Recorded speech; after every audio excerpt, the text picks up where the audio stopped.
El documento del memorando de entendimiento está a punto de publicarse y las dos partes están hablando de ello. Se ven ya las repercusiones en Israel y cómo están reaccionando los israelíes. No lo quieren. Lo ven como una gran derrota para Israel. Y parece que la administración Trump está de algún modo satisfecha. Están contentos con el memorando. Por eso lo firmaron. Donald Trump lo firmó en Francia, en Versalles.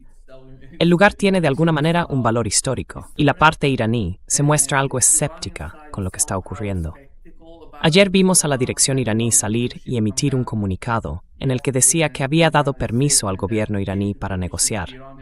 Y añadió, yo pienso de otra forma, pero he dado permiso al gobierno para negociar. Por cierto, fue lo mismo que ocurrió con el anterior líder supremo en el caso del acuerdo nuclear, cuando dijo exactamente lo mismo.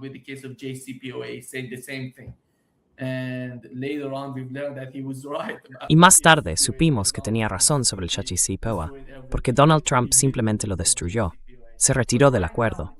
Pero ahora mismo, eso es lo que está ocurriendo. Si tenemos en cuenta los puntos del JCPOA, uno de los más importantes, en mi opinión, está relacionado con la situación entre Israel y Líbano, con el conflicto que sigue activo. Donald Trump está intentando presionar a Benjamin Netanyahu. Es algo nuevo para Washington. No es algo a lo que Washington esté acostumbrado. Es algo nuevo. Por eso vemos a mucha gente discutiendo y criticando a Donald Trump, tanto en Israel como fuera de Israel, en Estados Unidos. Pero ¿cómo ves tú toda esta situación? La forma en que Irán está interviniendo y cómo Estados Unidos intenta manejar una especie de estrategia ante la complejidad en Líbano.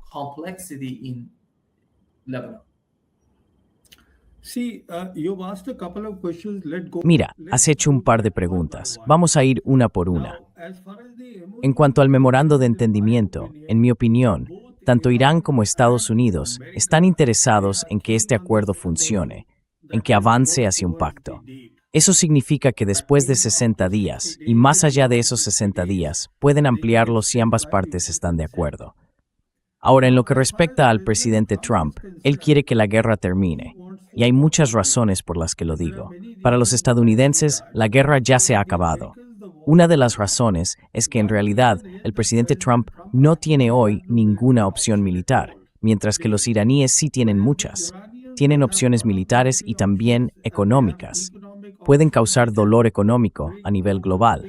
Pueden bloquear el estrecho del Mar Rojo cuando quieran. Así que tienen demasiadas opciones.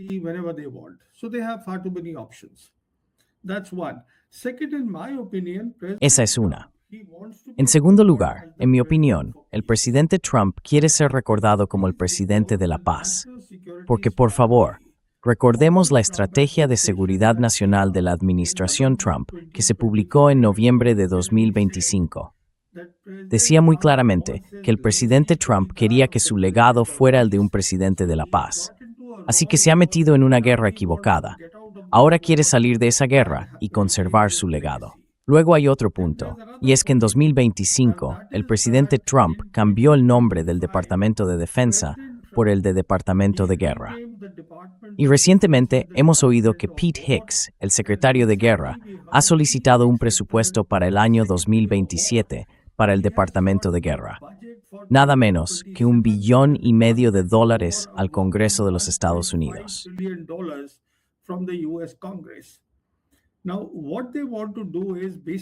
Ahora, lo que quieren hacer básicamente es salir de esta guerra en Asia Occidental y girar hacia el Océano Ártico, porque ahí es donde están los problemas para la administración Trump.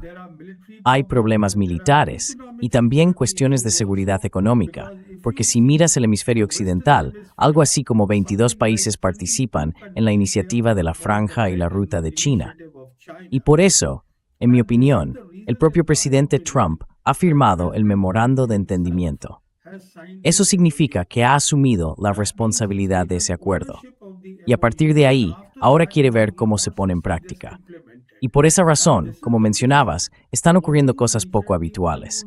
Tanto el presidente Trump como J.D. Vance se han manifestado abiertamente en contra de Israel y de Netanyahu.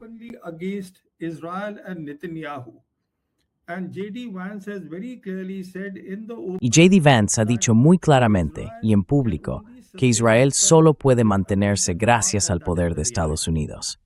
Y esa es la realidad. Así que ahí es donde estamos. En cuanto a la Gran Guerra, en mi opinión, la Gran Guerra ha terminado. La guerra que Estados Unidos estaba librando con Irán. Pero nos queda un Israel beligerante. Ahora bien, en lo que respecta a los israelíes, todo el mundo sabe que tienen sus propios objetivos de guerra, así que seguirán haciendo lo que están haciendo en el Líbano. Ahora, aquí hay dos cosas importantes. Si miras el memorando de entendimiento, plantea dos puntos.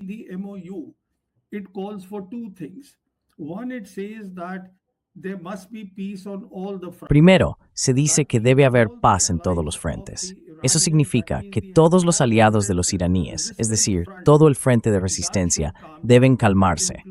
Eso incluye al Líbano, e incluye también el alto el fuego en el Líbano, que los israelíes deberían acordar con Hezbollah. Esa es una parte.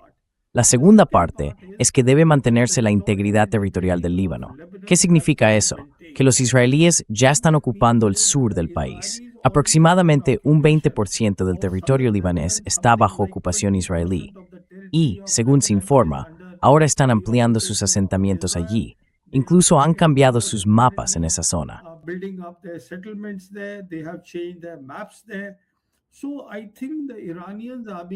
Creo que los iraníes están siendo muy prudentes.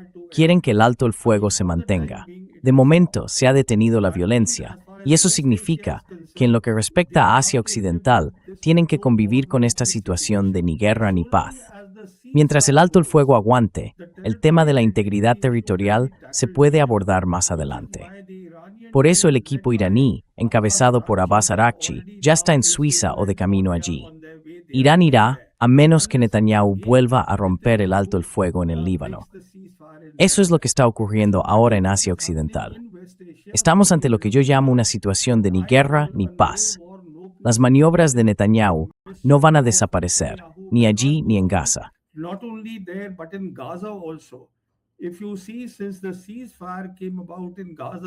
Si te fijas, desde que se declaró el alto el fuego en Gaza en octubre, Netanyahu, algo así como 1,000 civiles han sido asesinados. Allí está ocurriendo un genocidio. No están recibiendo ayuda humanitaria en absoluto, y todo es por culpa de Netanyahu. Así que los sionistas seguirán con sus actividades. Esa es una parte. La segunda parte, muy interesante lo que me acabas de preguntar, tiene que ver con el líder supremo de Irán, el Ayatollah Jamenei. Mira, lo que ha pasado, que los iraníes, si ves el memorando de entendimiento, han conseguido mucho y deberían conseguir mucho, porque han ganado la guerra. Es así de simple. No se trata de un acuerdo firmado en tiempos de paz, en el que ambas partes tengan que ganar.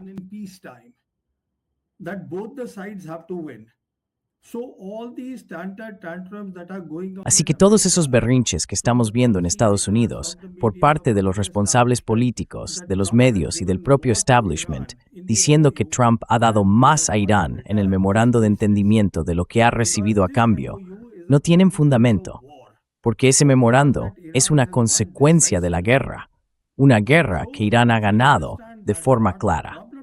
Una vez entendemos eso, el problema ahora es que hay muchas voces iraníes que dicen que Irán debería tener armas nucleares. Y lo que, en mi opinión, ha hecho el líder supremo es tener también en cuenta esas voces y emitir una declaración diciendo que su postura es distinta de la del presidente.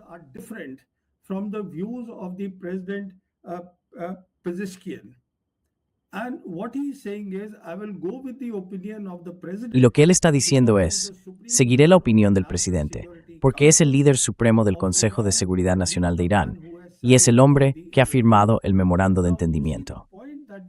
Ahora bien, lo que los iraníes deben entender es algo que su propia dirigencia ya ha comprendido.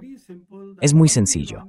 Lo que Irán intenta hacer en Asia Occidental es avanzar junto con todos los demás. De eso trata el nuevo orden mundial.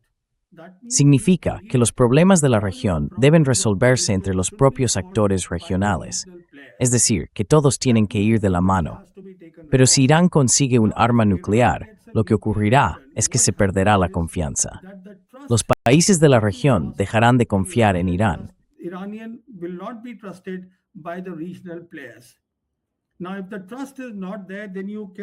Ahora bien, si no hay confianza, no se puede construir un marco regional, que es precisamente lo que los iraníes están intentando hacer.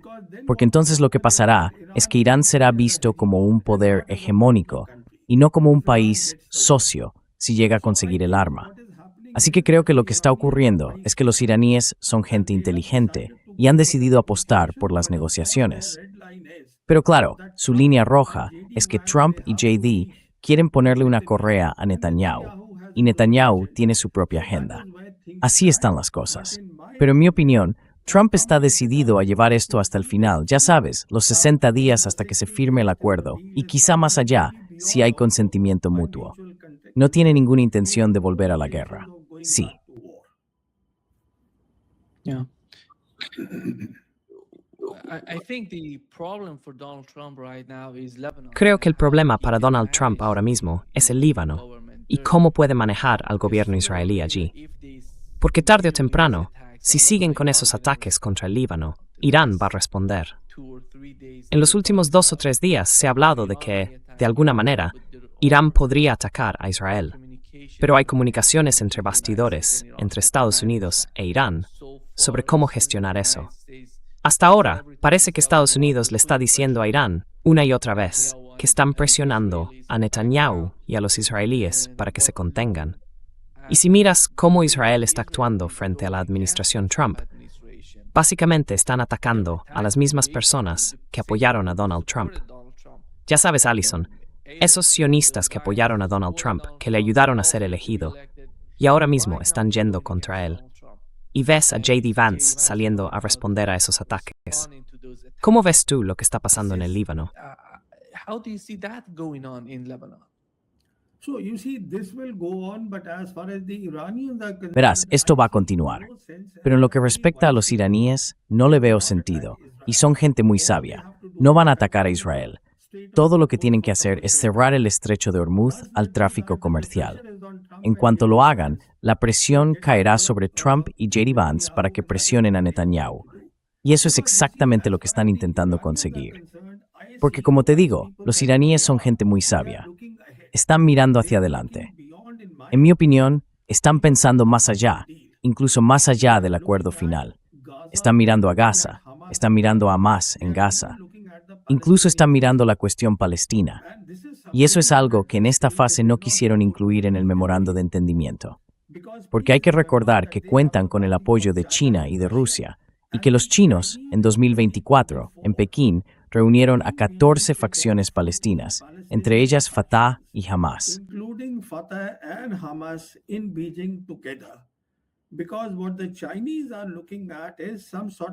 Porque lo que los chinos están planteando es algún tipo de organismo palestino de autogobierno. Y han dicho repetidamente que apoyan la solución de 2 estados, con las fronteras de 1967, según ese marco. Además, quieren que Jerusalén Este sea la capital del Estado palestino. Verás, los iraníes entienden que, si logran sumar a todas las potencias regionales a su lado. Por eso, uno de los puntos clave del memorando de entendimiento es que los estadounidenses deben abandonar sus bases y que las fuerzas norteamericanas no estén cerca de Irán, podrán avanzar hacia un modelo de seguridad colectiva con todos los actores de la región.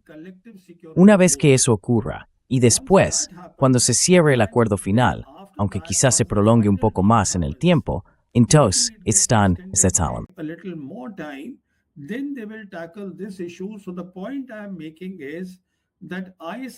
Lo que quiero decir es que veo la posibilidad de que en el próximo año o 2, por fin, con el nuevo marco regional, el tema palestino se aborde con verdadera seriedad.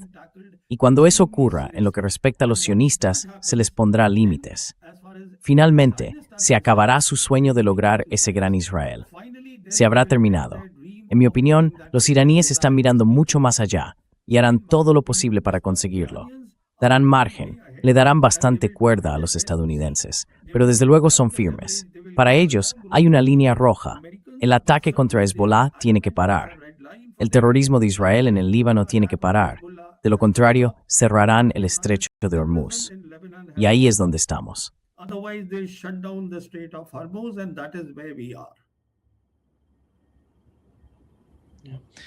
You mentioned that Iran. Has mencionado que Irán no quiere ser el poder hegemónico en la región, que la gente en Irán no busca eso. I totally agree with that. Estoy totalmente de acuerdo, porque no he visto ninguna señal de que tengan esa intención. En realidad, lo que están pidiendo en toda la región, cuando hablamos de sus vecinos, desde Afganistán y Pakistán hasta los países del Golfo, es tener una región próspera que beneficie a todos. No se trata de dominar. Porque, por ejemplo, en el caso de Irán y Pakistán, diría que es uno de los mejores ejemplos a tener en cuenta. Durante mucho tiempo, estos dos países han estado muy cerca el uno del otro, e Irán entiende perfectamente la realidad de Pakistán y lo estrecha que es su relación con Estados Unidos, por ejemplo.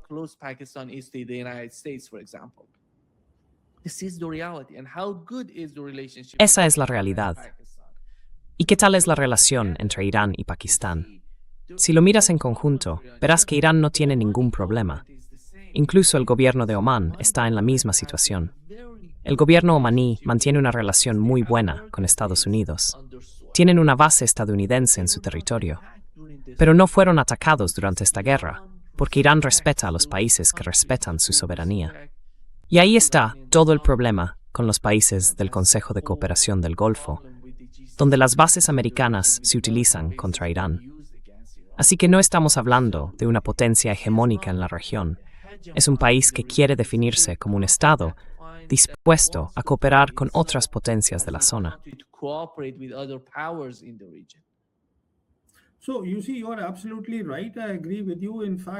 Así que como ves, tienes toda la razón. Estoy de acuerdo contigo. De hecho, como mencionabas, las relaciones entre Irán y Pakistán, también tenemos que recordar que en la versión iraní del Memorando de Entendimiento lo han llamado el Memorando de Islamabad. Es decir, para los iraníes, dentro del nuevo marco regional que intentan construir con la ayuda de dos grandes potencias, China y Rusia, Pakistán va a tener un papel muy importante y central en Asia Occidental dentro de ese marco regional. Por eso han mencionado específicamente a Pakistán. Porque si miramos hacia adelante, lo que vemos es que uno de los puntos clave del memorando es que las fuerzas estadounidenses deben retirarse de la proximidad de Irán.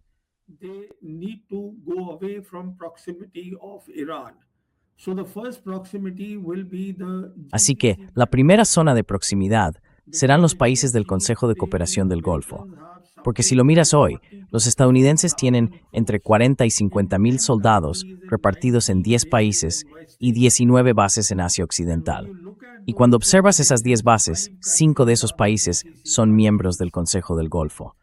En mi opinión, lo que está ocurriendo es que, en primer lugar, Qatar está en una situación muy delicada, porque los qataríes no tienen frontera terrestre con Irán. Además, su principal exportación es el gas natural licuado. Tienen un yacimiento de gas que comparten con Irán. Luego, el cuartel general avanzado del Mando Central estadounidense está allí, en Qatar. Y también en Qatar se encuentra la principal base aérea de Estados Unidos para operaciones aéreas. El gran centro logístico está allí.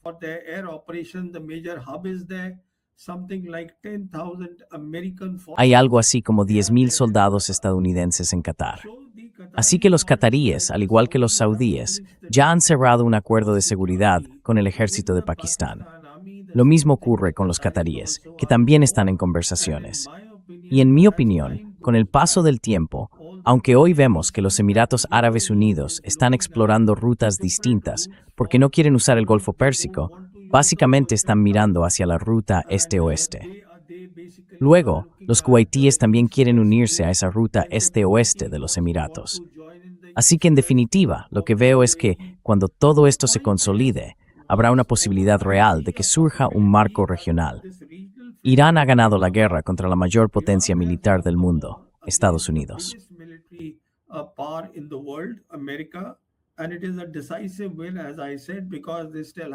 Y es una victoria decisiva, como he dicho, porque todavía tienen opciones, pero no va a desempeñar en absoluto un papel hegemónico. Van a centrarse en un marco regional, y hacia ahí se están moviendo, aunque despacio. Y por eso mismo, Abbas Araghchi, cada vez que Irán hace algo, enseguida está al teléfono hablando con todos los actores de la región, con sus homólogos, hablando con Sergei Lavrov, hablando con Wang Yi. Así que está en contacto con todo el mundo, también con el liderazgo en Pakistán. Lo que quiero decir es que Irán se está moviendo de una forma muy sensata, y lo que han pedido, pese a lo que diga el establishment estadounidense, lo que han pedido es muy razonable. Whatever they have asked for is very reasonable, and in this MOU, Y en este memorando de entendimiento, lo importante es que lo que han pedido es lo mínimo. No van a desviarse de eso. De lo contrario, según ellos, tienen la opción de cerrar el estrecho de Hormuz. Y en cuanto a los estadounidenses, cuando uno observa al estamento americano, a su liderazgo político, a sus comentaristas, a sus analistas más veteranos, a sus medios de comunicación, a sus centros de pensamiento, todos ellos viven en su propia burbuja, siguen creyendo que Estados Unidos es la única superpotencia del mundo, que el mundo es unipolar. Pero el mundo ha cambiado, ya no es unipolar. Tienen que entenderlo, y tienen que entender que hoy vivimos en un mundo multipolar, con tres grandes potencias, y Estados Unidos es solo una de esas tres.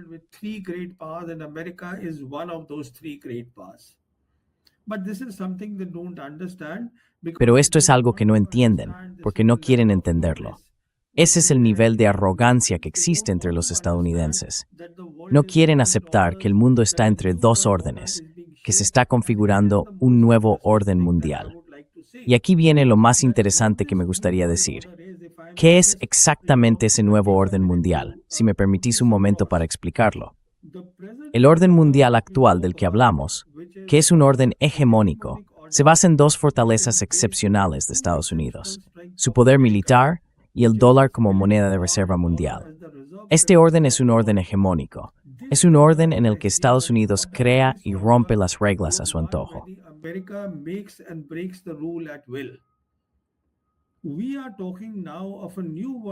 Estamos hablando ahora de un nuevo orden mundial en el que el foco está en el desarrollo a través de la paz. Y eso significa que la paz no puede ser una paz absoluta, porque una paz absoluta acaba generando conflictos y guerras. Así que de lo que se trata es de seguridad colectiva, que es precisamente lo que los iraníes están intentando hacer. Y también se trata de que las normas estén basadas en las Naciones Unidas. Por eso, el último punto, si miras el punto 14 del memorando de entendimiento, dice claramente que el acuerdo final será respaldado por las Naciones Unidas. Eso significa que China y Rusia apoyarán ese acuerdo final cuando se presente bajo el amparo de las Naciones Unidas. Y además, deja muy claro que no habrá injerencia en los asuntos de ningún otro país. Y eso es exactamente lo que los iraníes están intentando hacer.